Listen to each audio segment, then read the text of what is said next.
Have you ever noticed, the more available you are for everyone else, the less present you feel in your own life? You answer every call. You reply to every message. You listen to every problem. And somehow, you're the one who feels unseen. It usually starts small. A friend calls late at night, you pick up. A colleague vents during your break, you stay. A family member unloads their stress, you absorb it quietly. You tell yourself, I'm just being supportive. You pride yourself on being dependable. But over time, something shifts. You begin to feel tired, even when you've done nothing physically exhausting. You start to feel resentful, but you don't know why. And when you finally need someone to listen to you, the room feels strangely empty. What's happening isn't kindness. It's overextension. When you are emotionally available to everyone, without limits, you slowly teach people that your time, energy, and empathy have no cost. And human nature rarely questions what is always accessible. People don't consciously decide to drain you. They simply follow the path of least resistance. If you are always open, they will always enter. But emotional availability, without boundaries, turns into emotional leakage. You're not just listening, you're carrying. Not just caring, you're absorbing. And absorption over time becomes exhaustion. Notice the signs. You feel anxious when you don't respond immediately. You feel guilty for saying, I can't talk right now. You minimize your own problems because others have it worse.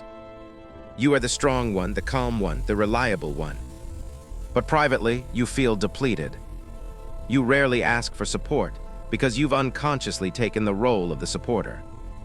And roles, once established, are hard to break. Emotionally intelligent people understand something subtle. Empathy is powerful, but empathy without boundaries is self-abandonment. They know that being supportive does not mean being constantly accessible. They pause before saying yes. They allow silence. They let calls go unanswered sometimes, not out of coldness but out of balance.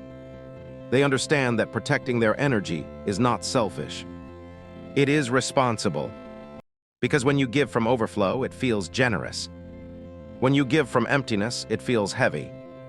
And people can feel the difference, even if they don't say it. Being emotionally available is beautiful. But it should be a choice, not a reflex. A gift, not an obligation. You are allowed to have limits. You are allowed to rest. You are allowed to say, not today. The cost of being available to everyone is slowly becoming unavailable to yourself. So ask yourself gently, where have I been overgiving? Where do I need to return to myself? Awareness is not withdrawal. It is recalibration. And when you learn to guard your emotional space with quiet confidence, you don't lose people. You simply stop losing yourself.